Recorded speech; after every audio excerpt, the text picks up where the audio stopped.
I think most people have a job that for them might be routine, can't wait till they get home. But then what do you do when you get home? You might put on the TV, it might be a book.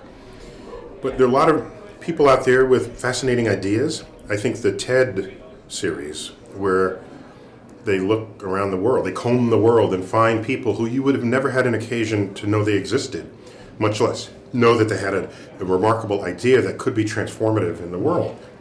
So this forum, to the extent that it's bringing together almost a collision, where it's colliding ideas on the premise that what gets rebuilt when you're done is something greater than any of the parts of the ideas were to begin with. And so I'm honored and privileged to be asked to participate in this, I guess as the cosmic person coming in from space. But at the end of the day, it's the universe that will end up living within us, and to have a designer on stage, a writer, novelist, storyteller, these are all parts of the human condition.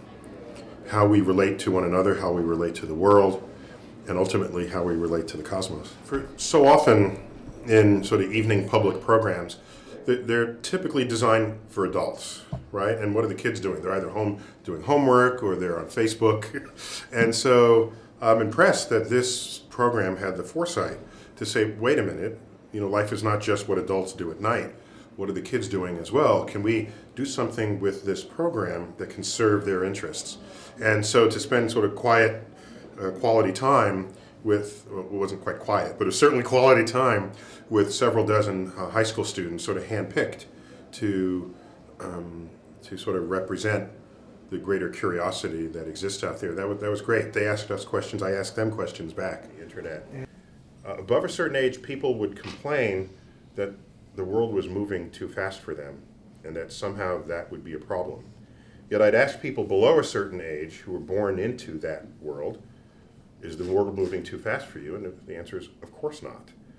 And so I guess everyone here is younger than 20, all right? So is there anything about the internet that's too big or too fast for you? The speed of computing, access to information? Is there anything about it that somehow disturbs you at all? Now talking about time travel, I'd say metaphorically, in a sense, we're moving backwards as humans because we're letting the digital, we're letting the technology, take over our mind. We're not using our brain as much. We're not, we're disconnected because we're moving forward, moving back at the same time. We are finishing up the scripts, and in a few months we go into full production on the 21st century reboot of Carl Sagan's Cosmos. And I'll be hosting that, and it's an honor to sort of fill those huge shoes.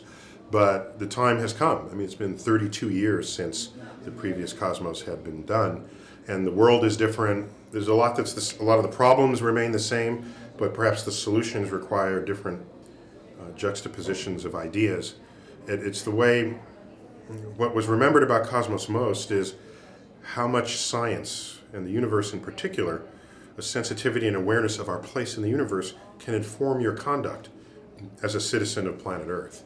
And so there's a huge geek following and general public following of the original. They're all behind us for this now as we proceed. So that's keeping me off the streets.